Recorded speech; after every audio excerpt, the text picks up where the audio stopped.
We're good to go? Oh, fuck yeah. All right. Ladies and gentlemen, welcome back to Blind Sweaters. We've got Kyle Kuhn, a whopping 5'11", 182 pounds today. What is that? Is that accurate? Is that accurate, Kyle?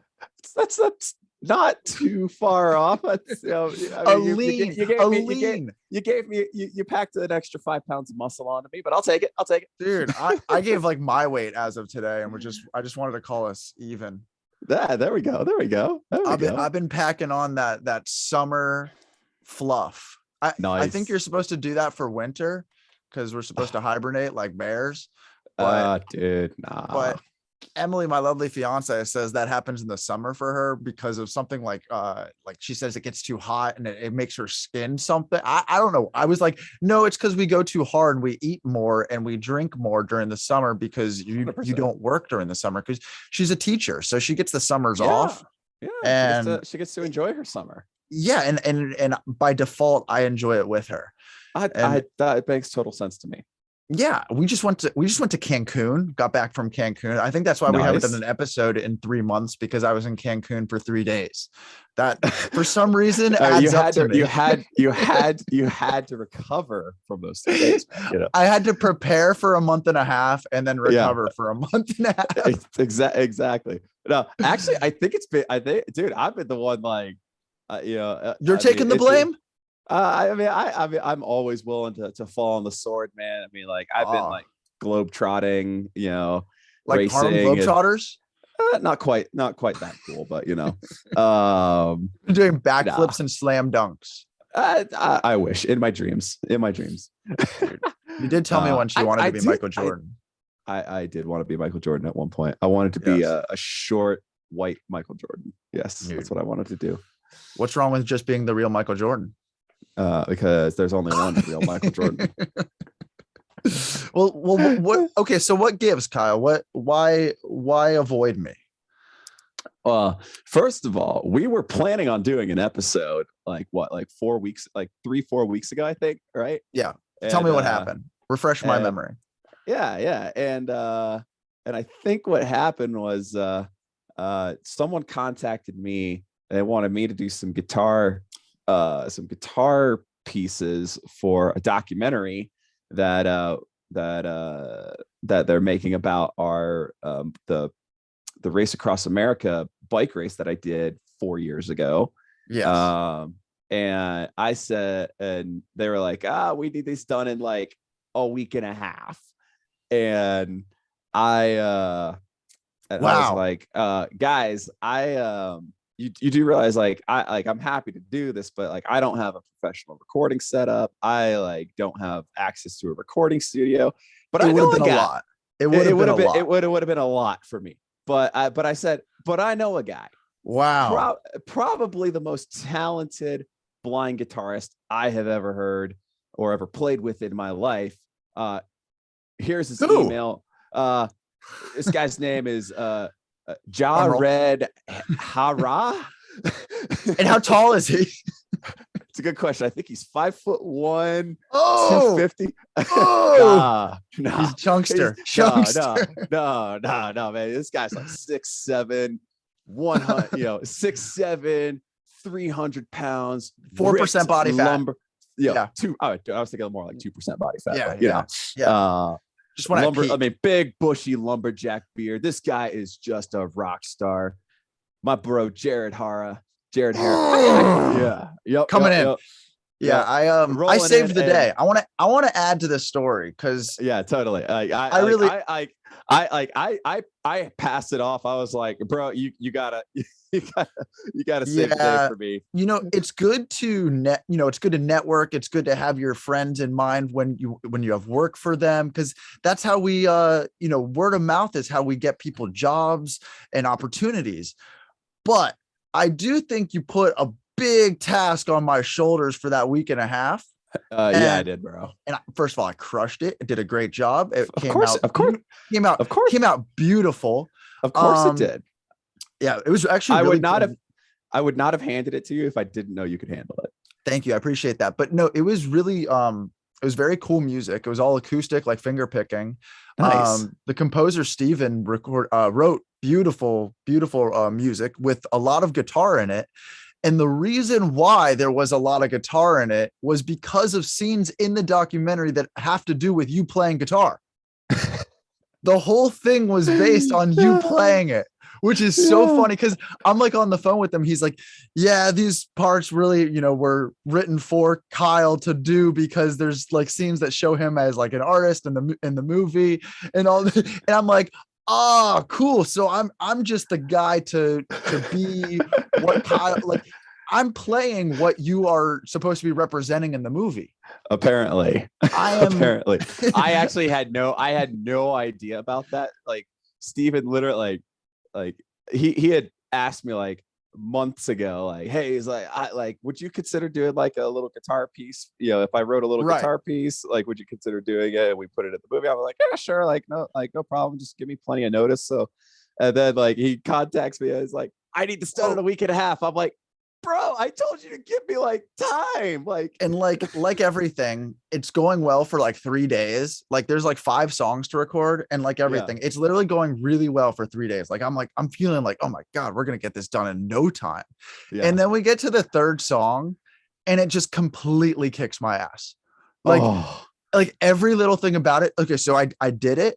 And then next thing you know, we're up in the studio. I have not heard any of these songs, by the way. These songs are actually, they're pretty intense on guitar too, because like the one that I'm referring to now, because they were all written, Steven plays piano. So all of these were written on piano. And when you're writing like acoustic guitar parts and arrangements, like on piano, they're kind of like written as a piano player would like hear them. So like, oh, okay. One of the songs took 4 hands to play the part. I literally had David.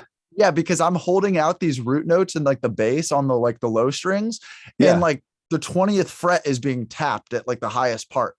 And so I'm like literally like to execute it as one track. I'm having like David, like it's like do do boo, like he's like tapping the high note because I'm having to sustain the low note. So we were getting pretty magical, using some magic with some parts, but then went this intense song that had like a lot of intense finger picking. We get to the studio to like listen to it after I was recording it in here. And there was a lot of buzzing that was coming through on my acoustic guitar, because my acoustic guitar has seen some miles, and by miles, sure. I mean hit a lot of walls, because I'm like, I walk into walls at times while I'm holding it. Oh, dude, I guarantee you though, it's still better than mine. Dude, it is a one of a kind acoustic guitar. But unfortunately, the body has a lot of cracks in it at this point. And it just, when you hit some notes, it got a lot of character, and it goes on some notes. And I don't think Steven would have liked that. So no. I mean, I was recording this song like all day before hearing these buzzes. And I had to borrow my buddy Will's acoustic guitar, because he has basically the exact same one. Because I mean, I wanted it to sound the same as the other songs. Yeah.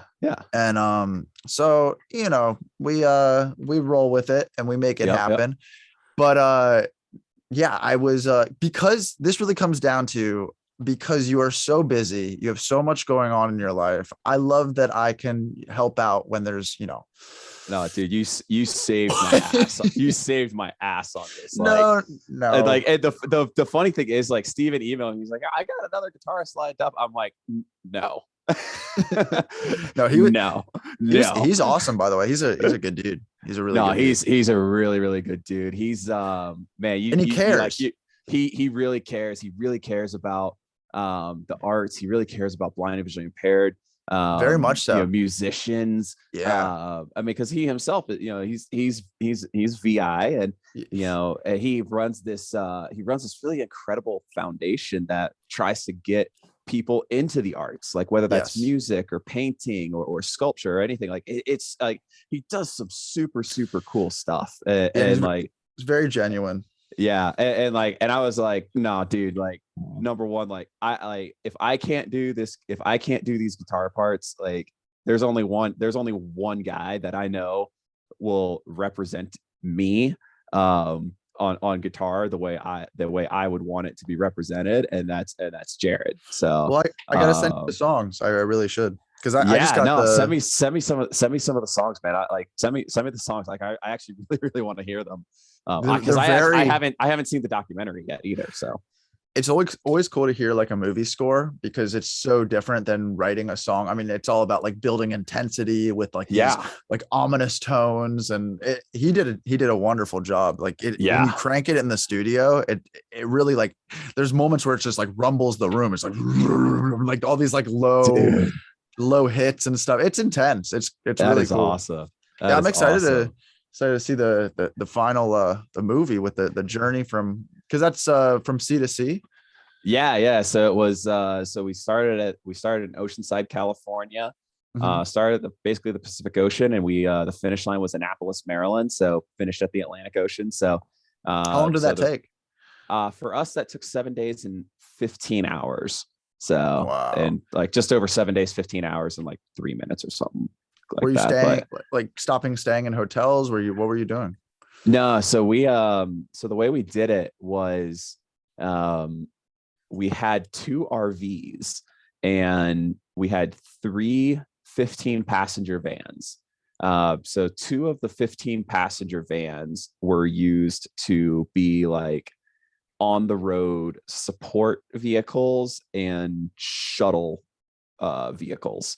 And then the third 15-passenger van was as a backup in case one of the 2 15-passenger vans got, broken or had a mechanical or something, which happened. And the RVs were where we slept. So that's where we slept, took our showers, all that kind of stuff. So we would have 2 bikes in a shift. So we had 2. So we were 4 tandems. We had four pairs of tandem riders. We were all blind or visually impaired. So it was myself, a guy named Dan Berlin, who at the time owned a major flavor extract company called Rodell. I like his wall. So yeah. So yeah, no. It's funny, dude. It's actually really funny. So Dan is visually impaired, and he's now he's a venture capitalist and just ridiculously successful businessman. Was in the process, like while we were racing across the country, he was negotiating on the phone like between shifts to sell his company. So he sold his company and retired basically, and now it does like venture capital and like philanthropy and stuff like that. But so like they specialized in vanilla extract is what they did. Really? Yeah. So and that that company was one of like the biggest vanilla extract companies in the world, and was owned by a blind guy. So a lot of people didn't realize that. And then the 2 other people that were on the team were Jack Chen, who was Google's first blind attorney. So he was like the head counsel for Google Chrome at the time when we were racing, across the country. And he holds like 40 something patents. I don't even know what his patents are all for, but like he owns like a shitload of patents on stuff like intellectual property and all that. How did you get with this group? I'll get to that. Yeah, I literally was the bottom of the barrel. They had these guys sound amazing. Yeah, no, they really are. And then but here's the kicker. The third the other member of our team was Tina Ament, and she's a assistant U.S. attorney in Washington, D.C. So she she's in court, like kicking ass and taking names, and she's totally blind. And so and then there's me, at the time I was not what I am today. Like I was just like some dude who said he was like a marketing, professional marketing, social media person. I don't even know what the hell we were calling. He's a liar.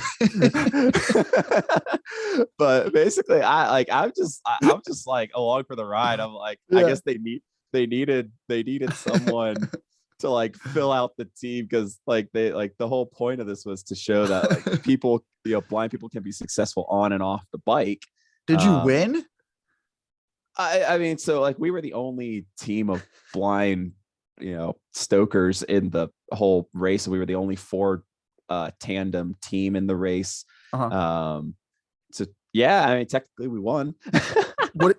Wait. But, so there was a bunch of other bikes doing this race too. It wasn't just the 4 bikes.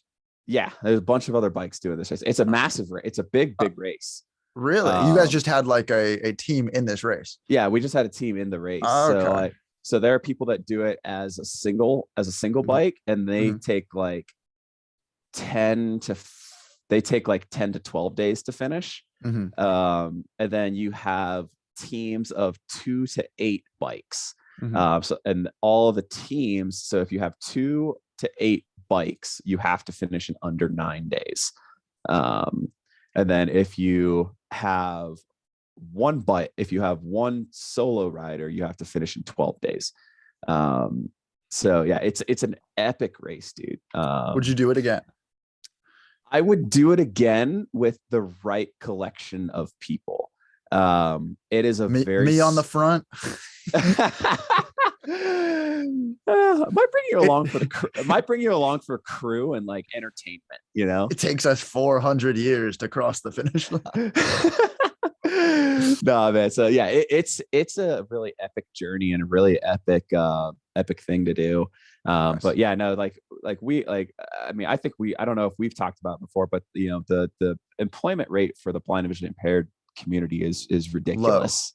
It's like ridiculously low. Like I want to say like of the say like 9 million people that are blind or visually impaired in the US, 70% of those people are either like not employed or not even in the workforce. Right. So that's like, then if we actually look at the unemployment rate for blind vision impaired people, it's like 15 to 20% or something like that. So like people start to panic and get worried when like regular, when the employment rate goes to like 5 or 6 or 7%. So imagine like doubling that. Like it's like freaky. But that's like what the blind and visually impaired community is. What do you think would help that?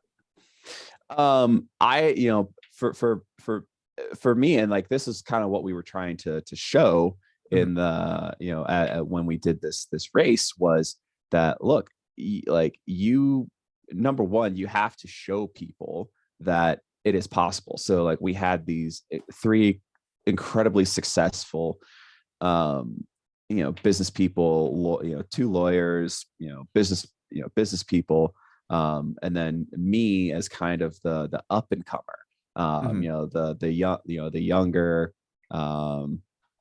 mentee, I guess you could say. And someone who was, I mean, I was 4 or 5 years removed from college at the time. So still trying to find my way in business and life, still trying to figure out what I want to do with my life. I still don't want to grow up, but that's why I'm a professional athlete. Talking to me. Yeah, you keep me young, bro. You keep me young. I try. Oh, man, we are gonna rage at your wedding. Dude, I am for sure. I do have to say, because this is a serious thing, and I like that you're bringing this up. No, for sure. Is that real? Okay, so what you're addressing is, people who go get a college degree, and then, have this mentor of somebody who's like in a business world, a lawyer position. But is that really the problem? Because that's like a very small percentage of jobs. No. Think about because when you were growing up, I'm sure you fought this feeling. I mean, I can't say I'm sure, but the feeling that I fought when I was young was just, what I would have done at that point to just be able to go and wait on tables, to be able to go, sell some clothes at PacSun, just to be able to make some summer cash, just little things that just felt literally impossible. And I'm not saying that those are little things at all, but like to be able to like work in a kitchen, to be able to do the jobs that, there's millions of, that I could just go down the street and grab without having a degree, without having, those, for me, that's the loud issue. Oh, it 100% is. And like for example, my littlest sister is 20 years old, and she's working like three or four jobs. For sure. You know, she works for Aviator Nation selling clothes. She works as like, you know, she works at a country clubs, you know, you know, waiting on tables. You know, she works at another restaurant doing like cashier work, all, you know, all that kind of stuff. And then like, you know, then she, you know, has done babysitting, dog walking, like all these different things. Like even like you could eat like even now with the gig economy, you know, Uber, Lyft, Sidecar. I'm not going to hire you as my Uber driver. I'm just exactly. So so I think so basically the conundrum that I think we are running into now, well, that we've had has been like, you basically like, it was almost like you had to have a college degree if you were blind or visually impaired and be extraordinary at it and be extraordinary to even be considered for employment anyway. Yes. I mean, because like I think I've told you, and I think I've told our listeners and our viewers before, like I was unemployed for a whole year out of college, and I had earned my bachelor's degree in 3 years from UCF. And the first job that I finally, and like I applied to be a grocery store bag boy and didn't get the job. And like my first job was, you know, I got hired at, you know, Lighthouse Central Florida for $10 an hour answering phones. It's like with a college degree, it's like, you know, that's hard. Dude, and it's actually funny that that's what you say, like the Lighthouse thing, answering phones, because literally that's the example that anybody who's in our situation uses. It's like, okay, what do you want me to do? Go answer phones? And there's literally nothing at all wrong with that, but it sucks that that's the only option. Like, and I'm not saying it's the only, but it is the obvious option. Yeah. It's like, I'm great on the phone. No, exactly. And but then here's the other thing, like we get pigeonholed into is like I almost feel like as people who are blind or visually impaired, you have to like either be like answering phones or go be a lawyer. Dude, and like we get pigeonholed into that. So like, so my big thing is like, you know, I'm forging a path trying to professionalize the sport of paratriathlon to show that, hey, look, I'm using communication, marketing, negotiating, speaking skills, like all this kind of stuff to kind of forge a path as a totally blind professional athlete. You're doing the same as a professional blind musician. You know, but that's the thing, you said podcaster and all that, but you said athlete. Like, it's like you also have to be a superhuman athlete or a super great musician. Like there's always this added thing that it's like, okay, if you're not, you know, you got to separate yourself. No, you like there's nothing wrong with it. No, there absolutely isn't anything wrong with it, but it is like it almost feels like we have to struggle and fight a lot more than your average Joe. It's never enough. It's never enough. And then and like, look, where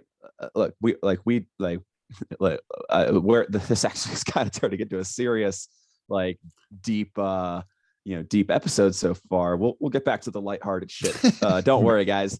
But like, you know, it drives me crazy when, you know, to see, because we'll talk about this, like airline, like employee shortages, and, you know, people not wanting to work in restaurants and wait tables, or, you know, the service industry and all that. Like, apparently, like we're having like, you know, there's this hiring crisis where like no one wants to work, and like I would do for sure so many of those jobs, and you know, it's like because I have no sight, it's, you know, because I'm fucking blind.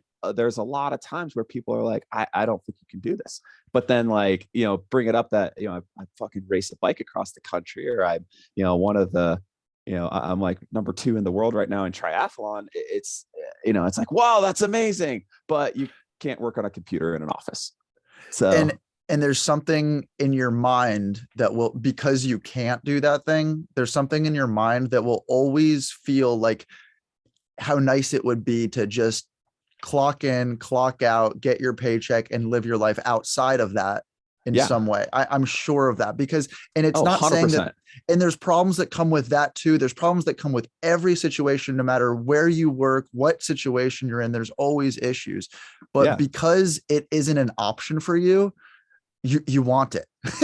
Yeah, no, exactly. Like, and that's the thing. Like, that, like we have, like, we have to fight and be entrepreneurial, like doing what we're doing right here with Blind Sweaters and, you know, all that. Like, we're expressing our views and opinions, and, like, you know, I mean, you know, as always, we reserve the right to change our opinions sometimes. But yeah, dude, it's just like, sometimes it's like, dude, like there are days when I'm like, I would love to just like go, like, wait on some tables, deal with some drunk motherfucker customers, like, for sure. Like, because Kyle, here's what it is. Here's what it is, man. If you're not the best at what you do in the world, you're forgotten. Yeah. If I don't write a song and get it out there and get it heard, in my head, I'm failing. If I'm doing something that there's other, you know, hundreds of thousands of people doing, and I'm doing as good of a job as them, it doesn't matter. I'm just doing, I'm doing my job. I'm doing a good job of it. And I'm in the pack, and I'm part of it, you know, and that's a good feeling. I'm sure it's a good feeling. Yeah. Cause then it's good to be part of the crowd. Dude, it can be, because then you can worry about other shit. Then you can worry about, you know, having a family, being a great dad, not being like, oh my God, I suck. I haven't, you know, gotten this song heard. I haven't, you know, then you're not in your head about so much other shit. Yeah. I feel that. So like, that was the whole, like, so that's kind of that was kind of the idea behind why we decided to do Race Across America. I think you know, like I said, I haven't seen how they told the story yet in the documentary. But like, one of the big things was we wanted to have as many, you know, blind people be doing as much of the stuff, like Steven writing the score, like, you know, you doing, you know, the guitar parts, other blind musicians, you know, playing other parts and stuff along those lines. So like, we wanted to show that there are all these different options out there. But yeah, so that's, it was awesome. Thank you. I do appreciate, I appreciate the opportunity, and it was really cool. I mean, honestly, it was a challenge to learn the parts, to perform the parts, and it was just something new. So, and a good relationship was made with Steven. So there could be other work down the road, which is always cool. Absolutely, man. Absolutely. And then, so like you crushed that and finished that up, and then you were ready to, like, you were all on board. You're like, yeah, let's do another episode. Like, I'm ready. Like, and then you were where were you in the world? I had to go to, I had to go to Montreal, to do a race, at the beginning of July. Yeah. Like, first week of July. And, how'd it go? And, well, the race went great. I won the race. You know, that was my third win of the season. So, you know, kept the winning streak going. You've won every race this season? I have won every race that I've raced so far this season. So I actually just yesterday I got back from our national championships, which I also won. So like, I'm 4 for 4 right now. That was in California? Yeah, it was in Long Beach. Oh, I saw your Long Beach post. That's why I was like, ooh. Yeah. So he's a Cali boy. That's why I had a Cali burrito yesterday. That's why I packed on a couple extra pounds with the Cali burrito. But way worth. I've been eating so many burritos lately. It's been my thing, like, for the past month. Yeah, it's but a problem. Is it though? No, it's really not. Exactly. At this point, like on a Sunday, like a relaxing Sunday, all I can think about is one of three things: Panda Express, a burrito, or a Publix chicken tender sub. Oh, Publix chicken tender sub, bro. Oh yeah. Hell yeah, man.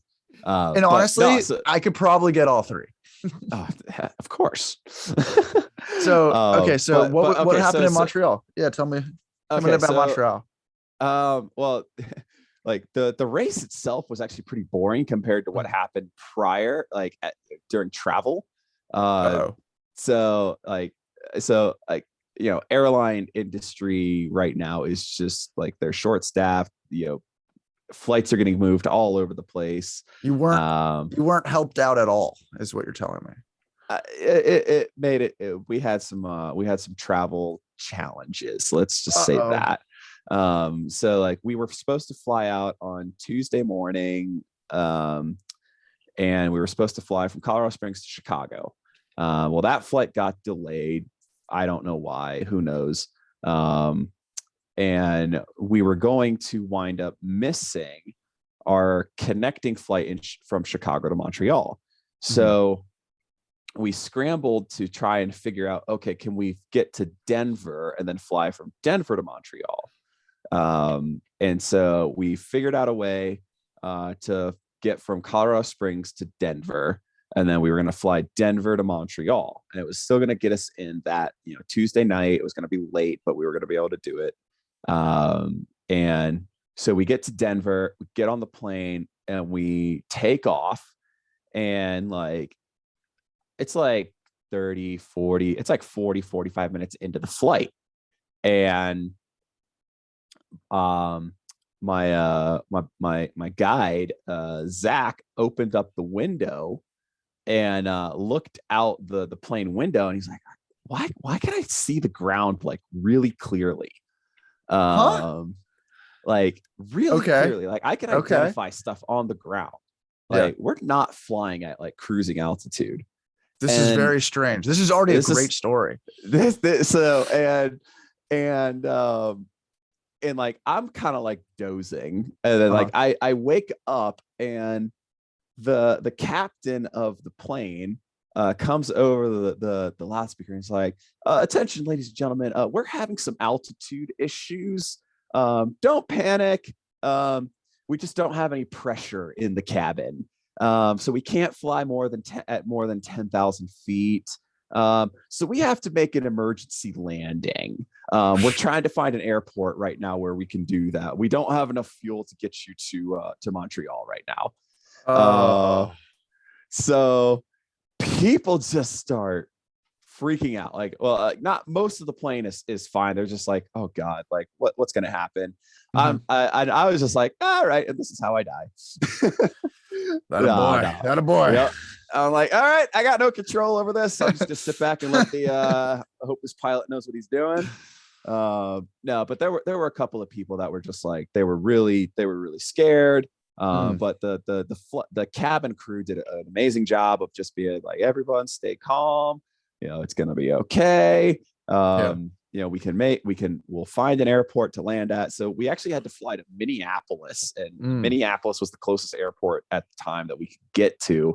So we had to land in Minneapolis, and like they had to call in an emergency. And like we landed in Minneapolis, and they got like all these fire trucks and ambulances and stuff like just following us down the runway, because like they have to do that because it's an emergency.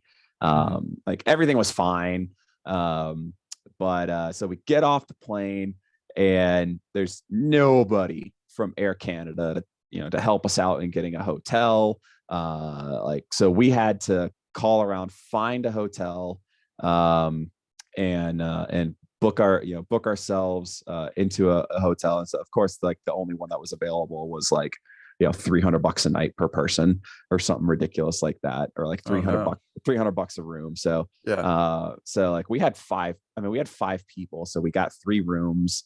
And like actually my sister was on the same flight as me, because she was flying to be a handler for one of our wheelchair athletes, and so she was going to meet up with one of our wheelchair athletes in Montreal, and so she was on our flight, and so she and I split a room, and then a couple of the other athletes split a room, and then our coach got a room for himself, and so we shared that cost amongst each other, and we're currently trying to get our you're trying to get that back.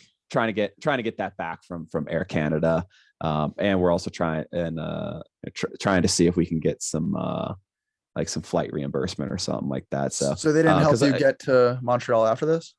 So they were able to get us on a plane the next day, but that plane just kept getting delayed, and so we got into Montreal like super late the next day. But we did get to Montreal eventually, and the victory. After all this. Yeah. So like we got to Montreal like a whole 24 hours later than we anticipated or expected.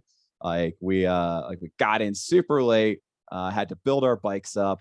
And then like Thursday, so this is like Wednesday night. So Thursday morning we have to get up, do all of our swim bike and run familiarizations. And then Friday is like last minute race prep. The race was on Friday. So like we get up, race Friday morning. I wind up having a great race, ran a 5K personal best, to close out the victory. My teammates all had really great days as well. And then we went out and had some fun in Montreal that afternoon / evening, had a few beverages, got some great poutine. Did you have a bagel? A bagel? Why the fuck would I have a bagel? Dude, they have bagels in Montreal that are unlike any other bagel. Really? Yeah. I did not know this. Yeah. I had anytime I go to Quebec province, I load up on poutine after a race because I fucking love poutine. I fucking love poutine. I mean, dude, that just sounds that sounds sexual. I mean, dude, who doesn't love French fries smothered in cheese curds, gravy, and meat? I mean, like, I don't know, man. I'll go chili cheese fries over that. I mean, dude, chili cheese fries is also pretty damn good. chili cheese tater tots, though. Chili cheese tots. Man. Really? That's the way to go. Okay. Roscoe's Chicken and Waffles in Los Angeles, fried chicken. Okay. Best fried chicken in the world. And if anybody says that they know another place that's better, it's far from the truth. And Chicken and Waffles, just literally the best ever. And I love chicken and waffles. Their chili cheese fries also have strips of fried chicken on the chili cheese fries. Oh yeah, now we're talking. They're ridiculous, and with an orange soda, fountain orange soda on top. Yeah, you mixing and matching on me, man. That's interesting. On that, I'm just there though. Everywhere else, if I'm gonna get a soda, it's a fountain Sprite. Okay, just to let you know. Yeah, fair. Not a soda guy, but I will. No, but a fountain Sprite is. It can change things. Yeah, for sure, man. For sure. It can fix a lot. Dude. No, I love a good fountain Sprite. I love a good fountain orange Fanta or just a good fountain drink, man. Like there's something about a fountain drink that is just good. Are you like a Coca-Cola guy? Like do you prefer like a dark soda? Like a Dr. Pepper? I don't like Dr. Pepper. No. Do you like root beer floats? I love root beer floats. So I love root beer floats. They seem so pointless to me. I would rather just have the ice cream and then maybe a root beer. Yeah. I mean, dude, I'll take either, honestly. Yeah. But yeah, so I love root beer. You seem like a waffle cone guy. I love Coke. I like a good waffle cone, but there's nothing wrong with a good just bowl of ice cream. There's nothing wrong with a good sugar cone, man. Yeah, those are really like sugar. Like there's nothing wrong with that, man. Like my mom swears by those over waffle cones. But for me, it was like when I was young, back in the day when I had that good old eyesight, and I would see that waffle cone like glisten on the counter with the sprinkles wrapped around it, and maybe even some chocolate sauce drizzled on it. Yeah. It looked so good that's just what I have to have. For sure, bro. For sure. Yeah. Yeah. With some cookie dough. with some cookie dough, maybe some birthday cake ice cream, that because that's always good. It's not bad. It's not bad. Yeah. There's a place in town called Kelly's Ice Cream. Kelly's homemade ice cream. Okay. And it's phenomenal. Nice. But dude, I don't eat ice cream. Like I switched it up to frozen yogurt about like frozen. Like Froyo's pretty good. Dude, it is like, but getting that and just having that in the freezer versus like having Publix frozen yogurt versus ice cream is really a game changer on the gut. It is, dude. But I mean, I'm not gonna lie. Anytime I go to Publix, I pick up a big old thing of Moose Tracks. For sure. I had my strength and conditioning trainer. He swears by the every Christmas they have this like Christmas ice cream. I literally can't remember what it's called, but it's like they have these special flavors that come out around Christmas time. Usually it's like pepper. There's usually a big peppermint push. Yeah. So I love that stuff. He told me like the best pizza place, and I was like, oh my God, he's not wrong. So he talked about this ice cream went around Christmas time from Publix. And I got 2 of the huge gallon things of it, like without even reading the flavor. Oh God. Like I was just like, oh, if he swears by it, it's gotta be good. Dude, this thing literally tasted like an espresso coffee. Like it was. Ooh. Which I don't want that in ice cream. I do not want that in ice cream. Like I'll take a coffee. It's like the root beer float. Like I'd rather the soda and then the ice cream. Fair. I respect that. What's interesting though is I am good with like that thing that they do at certain like Italian restaurants where they put the coffee on top of like a nice French vanilla ice cream. I don't know if you've ever had that. Affogato. Bro, you're so sophisticated. Yeah, you're talking to a sophisticated foodie right here, bro. I'm sorry. Just what is it called? One more time.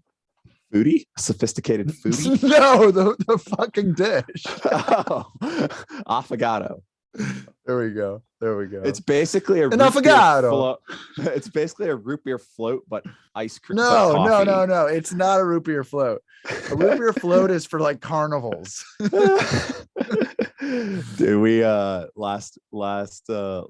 week ago today, my teammates and I just like we wanted root beer floats, and the training center got us root beer and ice cream, and allowed us to basically do our own personal root beer float day, which was awesome. Wow. So yeah, we were spoiled. Awesome. Emily and I went to Cancun on like a spontaneous trip. Like, I gotta hear about this, man. 3 weeks ago, and we stayed. We did okay. So she had these flight vouchers that were about to expire, and so she got them like right before COVID hit, like 3 years ago, and just hadn't used them, and they were about to expire. And we looked up all these places to go to, and go figure that Cancun was, dude, it was shockingly inexpensive. Like compared, because flights are so expensive. I know.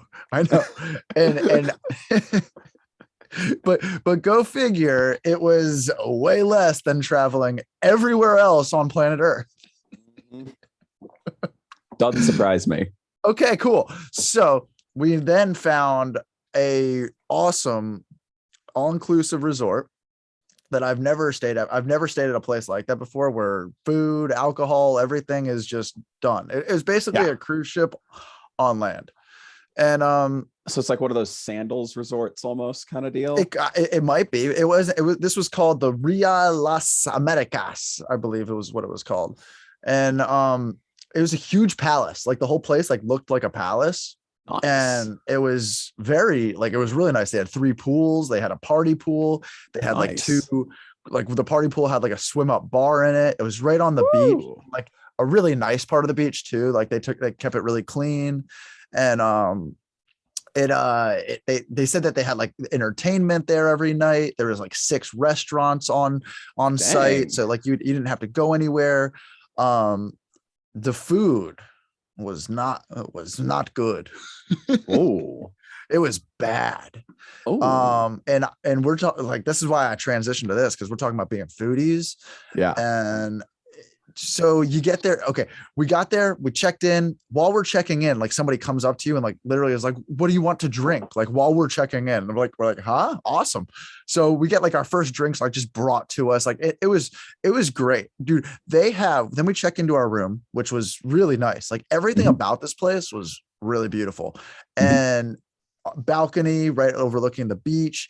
The room has 3 handles of booze just on tap, upside down in the bar. Just you could take Bacardi, tequila, there was vodka, like, and it's just all whatever you want. There's a buffet. Okay, so like we went immediately to the buffet. There's no extra charge for this? No extra charge, Kyle. None. And like that is and the thing is, by the time like I realized that like I wasn't going to use that, it's just like I started to imagine the person who is using that. Oh my god. Because you can get drinks anywhere. Like you can just go up anywhere and be like, oh cool, I'll take this drink. So to imagine somebody just waking up in their bed being like, I have these handles that I could just put my mouth under right now. I feel like a Bacardi and coffee for breakfast. The only time that I used it was when we checked into the room. I took the drink that I was given at the lobby and I was just like, let's just top this up because it was just right there.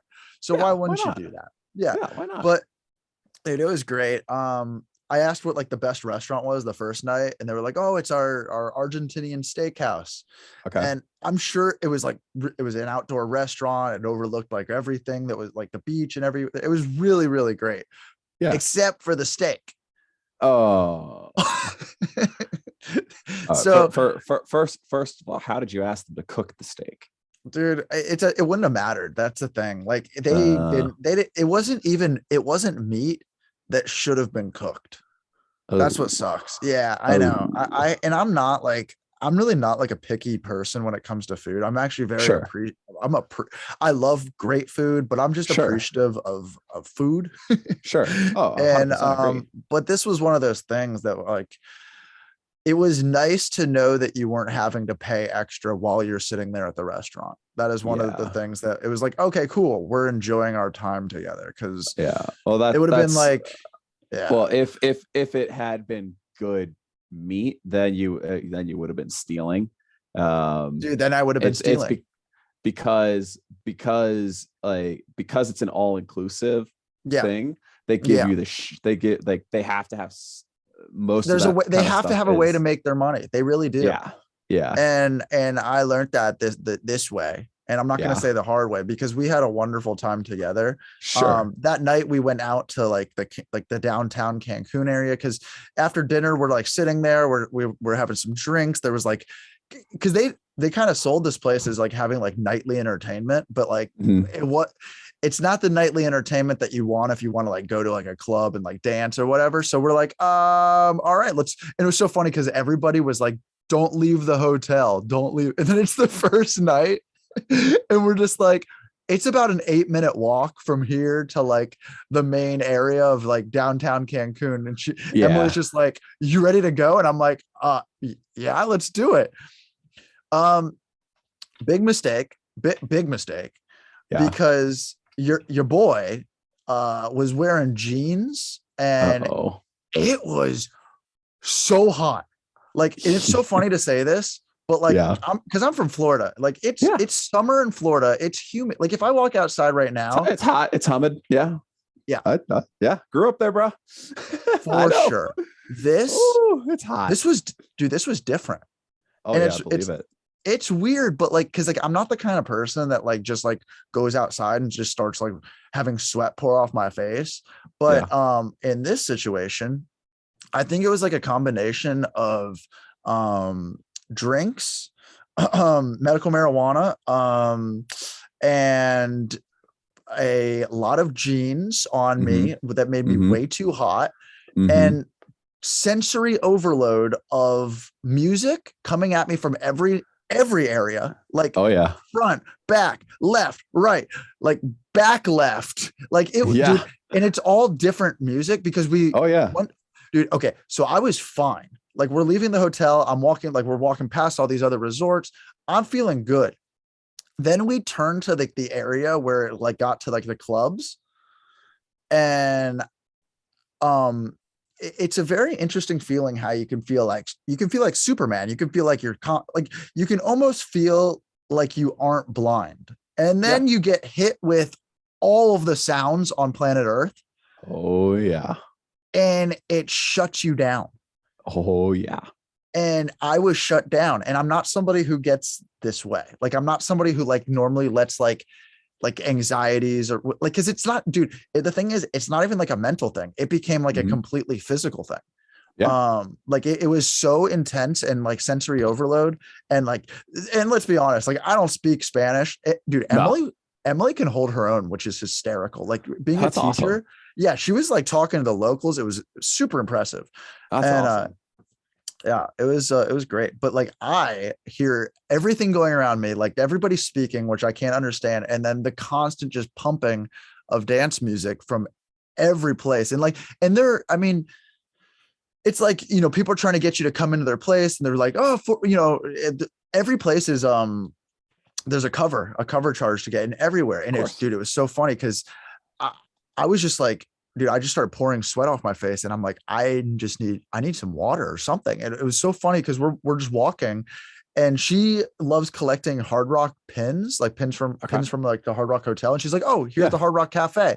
And dude, as soon as I heard that, I was like, oh my God, this place is going to save me. Like a familiar place, going to go in there. It's going to be, going to be cool, air conditioned, going to sit down, get some water. I was starting to feel like safety was in my future. Yes. I walk up these stairs. I hear Metallica playing. I'm like, oh my God, like Enter Sandman. Here we go. We're coming in hot. Yep. We walk in there and there's no air conditioning. Oh, and it was so funny because at this point, Emily's just like walking around, like just like looking at the pins and looking at what they have. Like, and I'm just standing there and I'm just sweating bullets. And I'm starting to like look up towards the sky, like being like, maybe there's like a little draft of air, like just like coming. And like, next thing you know, like, I feel like I'm like, I'm like starting to feel like towards the sky being like air. Come, like, please, come here. Dude, I've like never been this hot and like anxious. Above, it was crazy. Like it was like literally, dude, I was my chest was tight. Like everything was feeling like passing out was in my near future. And I've had friends who have passed out. I've actually never fainted, blacked out. I mean, not in the sense of like you're standing and then next thing you know you fall. Like that's never happened to me in my life. Like I've lost my footing. I've definitely had that like almost like that snapback feeling of like, oh, like you just caught yourself kind of thing. Yeah. In like a concert or like a situation where you just get dehydrated. And this was like one of those moments where I was not feeling good. And next thing you know, like Emily's like, Jared, what do you like, come over? And so, cause she's like paying, she's at the cash register, and I'm just standing there like, and she's talking to like the guy that she's checking out with, and he's like, you doing okay? And I just go, man, it's really hot here. Like, and he's like, he's like, yeah, I'm sorry. Yeah, it's really hot. He goes, where are you from? And I go, Florida. and dude, I'm just dripping sweat. Like I must have looked like just a complete psycho. And he's just like, dude, you're all right. Like you're from Florida, you're okay. He goes, you should be fine. And as soon as he said like, I should be fine, I was like, I'm not though. Like, and him telling me that like made me so much like in such a like even a more intense state of panic, because I was like, I am from Florida. Why is this so bad right now? Yeah. And so we went outside. Like Emily found like a table. I sat down and she's just like, are you okay? I'm like, I really like need some water or something. She like walked and got me this huge bottle of water. I downed the whole thing. Like I started to feel like literally like human again for a few minutes. And I was like feeling like good, like myself again. She took some like pictures with me, like laying on like a lawn chair. Like I was like, I don't know, like I stopped sweating. It was like I started to feel good, like cool again. And then we just like walked around. We found a bar. We went upstairs like this. It was like a few escalators up to the top of this bar, and we ordered 2 drinks. I'm like at this like like a high top that's like overlooking like the whole city, and there's crazy trippy dance like almost like trance music playing, like Ooh. And it's pulsingly loud, like in this place that we're sitting in, and it's very it like it's not like just like your normal like pop dance music. Like this was and it was funny because there wasn't even a DJ, but it was like zone out dance music, like just that like constant pulsing beat that there wasn't like a changing section. There was just like weird like psychedelic instruments coming in and out. And I'm like hearing this, like, dude, I can't hear a word Emily is saying. Like it's so uncomfortably loud, like everywhere in this city. And also the music from all of the other places, because I'm like sitting like over like this balcony area, is also coming in from like outside areas. So I'm hearing like other music, and it's like all out in different tempos. And we ordered these 2 drinks that come out in legitimate buckets. Oh my God. And I'm like, dude, I'm still like coming in and out of like having a good time, or like, I'm like, should I even be out right now? Like, I'm like, do I feel okay? Should I be here? And next thing you know, they give me this bucket, and I'm like, what the fuck am I supposed to do with this? Did they give you a straw? There was a straw. Yes, there was a no. There was a shovel. There was a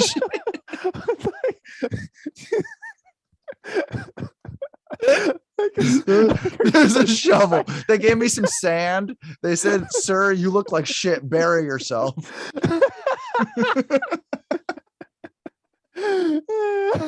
So, dude, at this point, I'm now sweating again, and I'm now rolling my jeans up and like taking my shoes off just to feel some form of air. Literally just to feel air. And Emily's like, are you okay? Dude, at this point, she's like, do you just want to go back to the hotel? And I'm just like, I'm trying not to say yes, but it's like, yeah. Like, yes. Take me home. So the guy comes over, and we still have these bucket drinks. Like I'm trying to like have some of it. Like I think mine was like this like lemonade, like rum kind of thing. That it was interesting. It was actually really like, I don't know. It was good lemonade. That is the one thing I will say. But which the sugar of it was like kind of giving me some life. Like every time I'd have like a sip of it, it was feeling good. Sure. But so the guy comes over, and they're like talking, and she's basically like, asking for the check and whatnot. And like, but because of how loud this music is and them talk, like, dude, literally, if a cop came over to me in that moment and was like, "What's wrong with you? Like, are you okay?" I wouldn't even have been able to hear anything. Like that's how loud this was. And like, I can't read lips. So I'm literally, dude, everything was just noise. It was all distortion and noise, just, which was making all of my anxiety just like, and I'm not somebody that like, I like, this was, it sucks to say this, but it was like literally like beating me physically. Like I felt very much just so what's the way to put this? I felt so when I was walking to this town of clubs, we'll call it a town of clubs. Yeah, sure. We'll go with that. I felt very confident in my physical body. I felt very confident. Mm-hmm. And as soon as I was hit with whatever we're going to call sensory overload, I was just dwindled to nothingness. Oh yeah. And like literally, like I'm talking to the level of like when I was walking there with Emily, we're walking hand in hand. I'm Mr. Cool. I felt like, and it was like, and then next thing you know, I'm like holding on to her. Yeah. And like guide me. And you know, there's nothing wrong with having to be, guided. No, I'm guided around every single day, but it was like, I'm now like holding on to my fiance's shoulder being like, you like literally, I nicknamed her the lieutenant after that night. Like, wow. It was that. Wow. Man. I mean, like I've had some sensory overload episodes and stuff like that, but like, ooh, man, that's rough. Dude, it was so funny because then we're walking back to the hotel, and then we're getting out of there. We're getting out of the war zone, and my lieutenant's saving me. And we walk, and the next thing you know, we hear a live band, and they're playing some amazing rock, like old classic rock covers. And like where we were standing listening to them, it was like there was a breeze. It felt phenomenal. Like I was feeling good again. And this woman who was singing just had such a badass voice that we went in there and we sat down. It was like an outdoor place. But as soon as you sat down, like in the mix of like all the people, and it was also like a hookah bar, it was so freaking hot again. Like, all that breeze went away.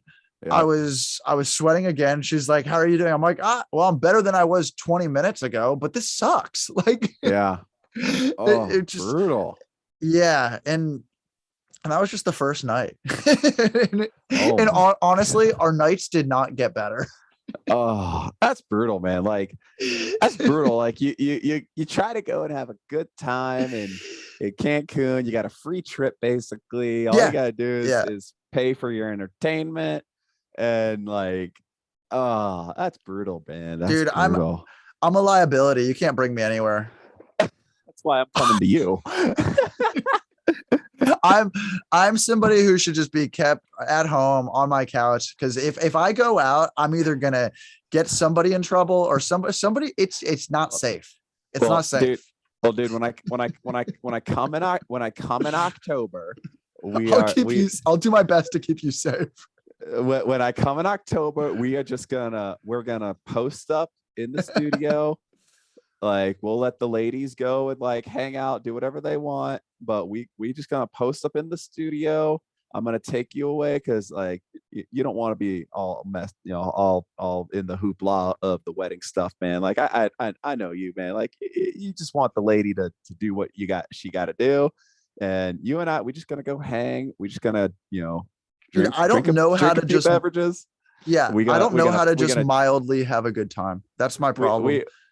I know, but I will teach you grasshopper.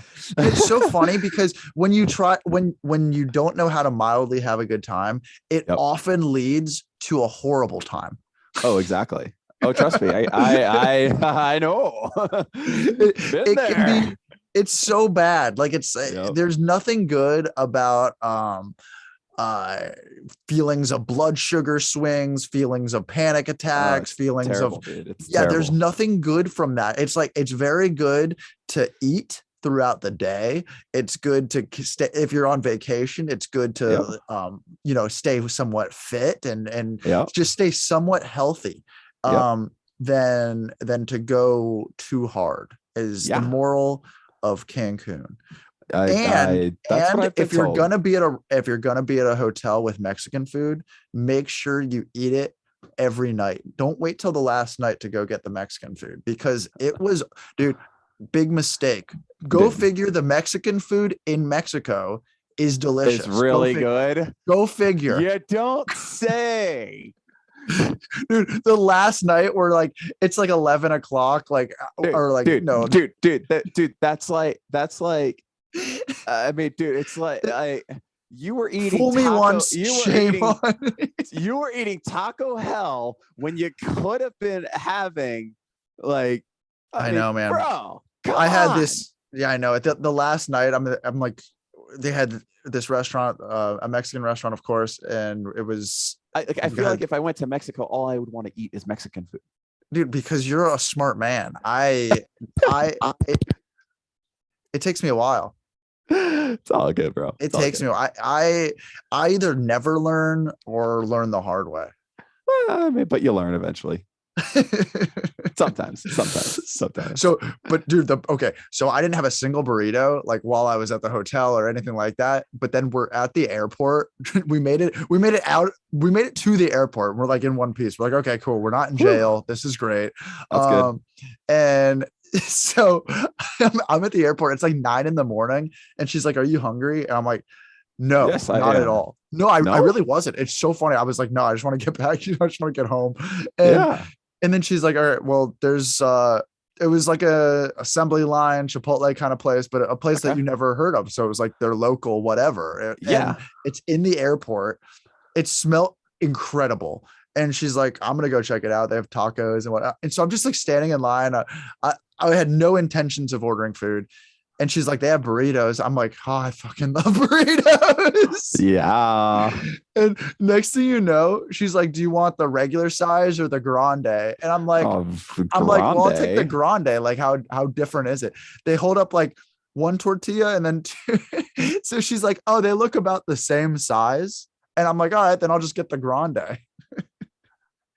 Go figure. It was actually both grande? of those tortillas put together.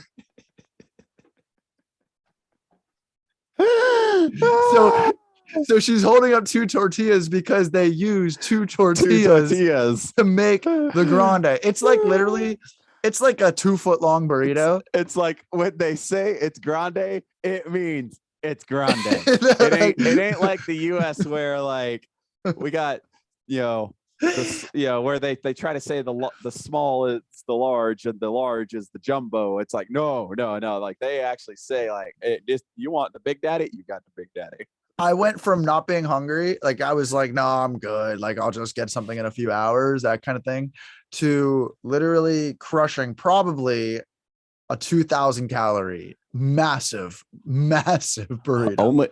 Only 2,000 calories. Dude, I have no idea. Honestly, like this could have been 2,500. It could have been a 3,000 calorie burrito. Like it really could have been. Well, it probably was, dude. I've only ever had one burrito that was larger than this, and it was in Bristol in the UK when I actually did a burrito challenge. And it had my picture and up on the wall and got a t-shirt. And that was 3 burritos. This was 2. That was 3 burritos. Whoa. And yeah. So dude, I've been known to do some food challenges in my day. Nice. Did you ever do the there was a restaurant I don't know if it's still there. Was it Wackadoos in at the UCF no student union? You didn't. No, you never did that one. What is it? They had like it was like French fries. Okay. Something else. It was like 3 things, and you had to eat it all under an hour, and for sure. Was like ridiculously hard to do. And like I want to say the record was like 17 minutes when I was in school. But yeah, no, I can't remember what it was. I'll have to text one of my old wrestling buddies and find out. Like they used to like it, that was a thing, like after wrestling season people would go and like just pound it. So I really crushed the 3 burrito challenge. It was like it was very impressive. It was impressive to even the employees there. Like they were like, there's something wrong with this guy. Then about a year and a half after that, I was on tour in Salt Lake City. Okay. And we went to a bar burger restaurant that night. I have no idea what the name of it was. And they had a burger challenge there. And it was funny because like the burgers were like $15. And then this burger challenge was like $45 if you can't finish it, or it's free. So in my head, who thinks I can just conquer everything, I'm like, oh, well, it's either $15 or it's free. Because I'm definitely going to be able to eat the burger challenge. So it's either I'm getting a burger the challenge. So it's one of those here's the kicker. If you win, they give you $2,000 in cash. Ooh. And if you just complete it, I get my meal for free and I would get $200. So if I just complete the challenge without even winning, I would have gotten $200. I mean, all of this is just a sign that says there's no way I'm able to do it. Like all of these things are just saying, don't even bother. This is going to be impossible, but like, okay. So, but it's worth trying. Well, here's what the way maybe I'm very skilled with these things. Yeah. I can shut my brain off for anything. So then, they tell me, they're like, oh yeah, and by the way, the winner is like a 115-pound woman who's done it in 6 minutes. Oh no. and they're giving me like an hour. They're giving me literally an hour to do this. And they're telling me that the champion to beat her and to beat the person is a woman who's about 115 pounds. And she did everything that they're about to bring me in like 6 minutes, is what they said. And I was like, okay, sign me up. Oh, so God. what it was this is absolutely disgusting. So, and you can't get sick. You can't go to the bathroom and get sick throughout this. And so the first burger is 3 pounds of beef. Holy. Like the whole works on it with like layers and layers of cheese, tomatoes, lettuce, onions, everything. And then there's also pork and brisket on top of the 3 pounds and bacon. It sounds like a delicious burger, but my God, like literally they just they described it as like it was like 36 ounces, like, and then it was like, and I'm like, oh my God. Okay. So this is the first burger, and it's also got a massive plate of fries that you have to finish with this burger. Of course. There's also a side burger. A side burger. So there's 2 burgers. You have to finish both of these. That first burger is what I just described as 3 pounds of beef, layers of pork, layers of bacon, layers of brisket, and the works of cheese and everything, and sauce and everything you could imagine to make you just be like, this is almost disgusting. Yeah. It tastes good if it was smaller. So, so then I'm like, maybe a 1 pound burger, like, would be good. It would have tasted very good at that point. But okay. So then the next burger it's called the Diablo. Oh God. And that's when, it's just like, all right, they're trying to just kill you, because this next 100%. Burger is a grilled cheese ghost pepper burger. Oh, dude. Okay. And also it's about 1.5 pounds of beef also, and like bacon, grilled cheese, like the Texas toast, like kind of grilled cheese slices. And it had also a plate of fries to go with it. So they bring me both out at the same time, and I went right for the first burger that I described. Okay. And I'm like, dude, I was so confident. It was so funny because I started eating this thing and I'm like, my brain just instantly shut off. And honestly, I don't even like a lot of those things that I named on that first burger. Like that was part of my reason for like, why am I even doing this? Cause like, it's not even going to be something that I'm like the burrito that I just talked about for the challenge. I could choose everything on the burrito. It was literally like going through and making my burrito at Chipotle and just getting 3 of them and then eating them. Yeah. This was like, you can't change a thing about this thing. Yeah. And I don't like tomatoes and onions. So like, dude, I don't like tomatoes. I don't like tomatoes. Like, I also could not do that. Like, I also don't like cheese, which is weird. I know I don't, but I don't like cheese. Yeah. I don't like cheeseburgers, and especially when it's an overwhelming amount of cheese. Yeah. So, for sure. And this was like a bunch of tomatoes and an overwhelming amount of cheese. But what did I do? I powered through, I shut my brain off. I pounded this burger. I'm talking, I didn't get to even close to like, oh, I can complete this in 3 minutes and then crush the next one and get my $1,000 grand prize cash money. But dude, I finished this whole burger in 10 minutes, like whole That's thing, impressive. All of the fries. And I'm like, I have 50 more minutes to complete this next burger.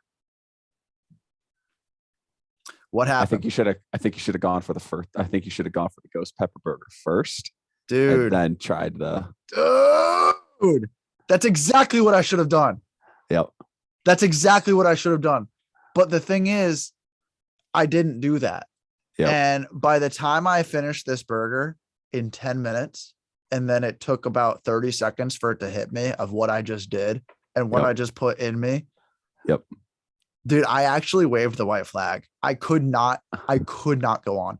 It was so funny. And I'm somebody who's like, oh no, I can keep eating. Like, you put 10 orders of Panda Express in front of me, I'm just going to keep eating Chinese food. Like I'm the garbage disposal. Like when it comes to that, that was like, that is what I will be. You put a bunch of ice cream, I'll finish gallons. Like that's how I feel.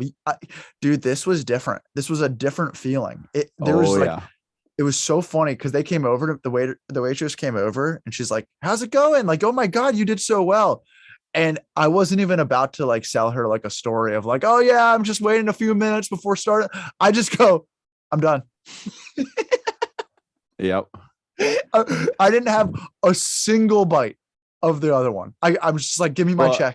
I was like, give me my check. Here's my $45. I'm done. Yeah.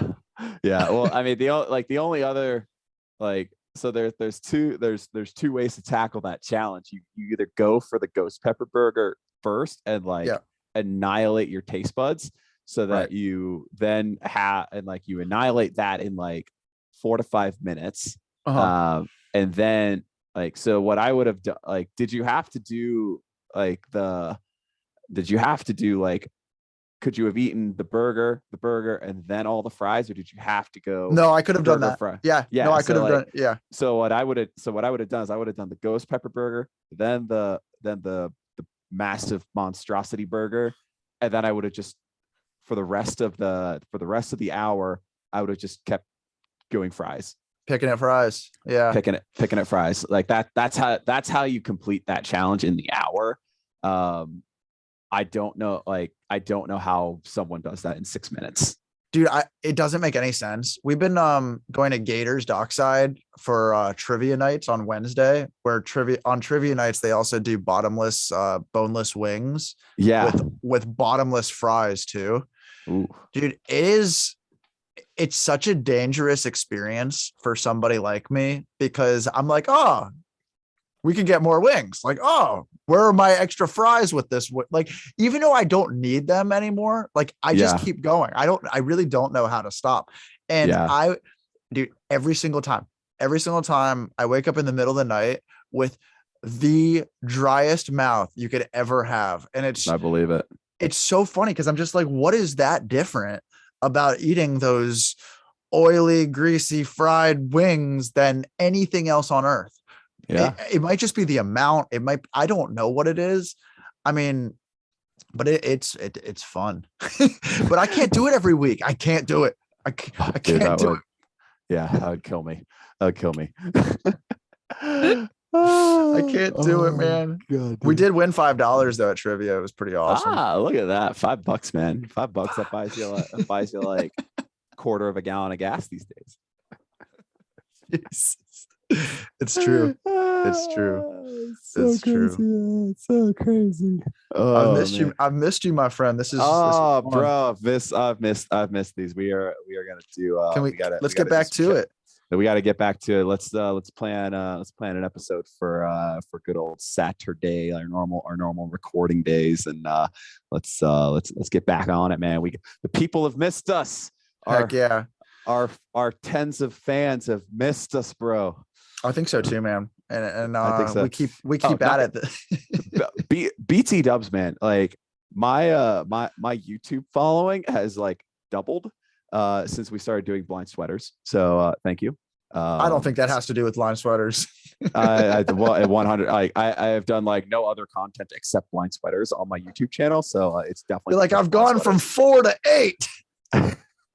25 to like 47, but that's pretty good, man. I'll take 47. Oh, dude, like I think you're actually above 60 now. No so way. Like the people are loving us, man. They're loving us.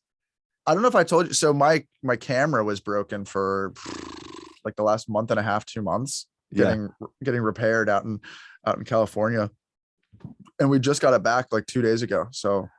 Because didn't you do an episode on your phone with me back in like I have late May? I've done a few, and it's tough. I mean it's tough because you have to rely on good old internet cutting in and out, which that was the issue with me when we tried to do that last episode in when I was in the mountains. So yeah, exactly. Yeah. And for here, especially in the summer with the storms, it can get dicey. And then the headphones and just it's not hearing yourself because it's nice to have. Sure. It's nice to have the control. Yeah, I get you, man. I get you. There's so much in our life that's not in our control, Kyle. It's nice to have the control. I agree sometimes. I agree, man. I agree. But dude, this has been fun. I don't want to keep you forever. I could keep you forever. Dude, we could keep talking forever, man. But no, we'll just do more. That's why we'll just get back into it. We just get back into it. I'm actually we'll talk about this on the next episode, but my next race is in Swansea, UK. So I'm gonna need to pick your brain to see if you know anything about Swansea. Dude, we're gonna save that. That's a whole episode in itself. Picking my brain on the English. It's the Welsh, my friend, the Welsh. Yeah, pick my brain. So I'll be heading to Swansea in a few weeks. So we'll definitely do an episode while I'm over there. The only place in Wales that I've ever been, I played in Cardiff, which I've never been to Swansea. Okay, but yeah, Cardiff isn't too far from Swansea though. So. Yeah, that's the only place I've played. See, that's how little I knew. I didn't even know that it wasn't. Well, it's in the UK. I know the UK. Yeah, I call everything in the UK just British. Okay, it's pretty much. I'm an asshole. So. You'll learn. You will learn next episode that I am truly an asshole when it comes to a lot of things. We're gonna. I can't wait for these stories, bro. Dude, I won't hold back either. I know you won't. I know you won't, man. This is what I'm born for. I'm gonna post up in a bar. I'm gonna post up in a pub. In Swansea, and we're gonna do a live episode, and someone's gonna walk by and they're gonna be like, that motherfucker said, hi, just like I know him. It's not too far off either. I believe it. All right, bro. All right, have a great rest of your day, Kyle. Have a great rest of your day. Talk to you very soon. People, don't forget, follow us on the Instagram, at the Blind People Watcher, at EYERONKYLE. We'll hit you guys up. Follow, click that like and subscribe button on YouTube. We know you love the content. We know you want to see more of it. So we're gonna give you what you want. Give the people what they want. All right, later, my friend.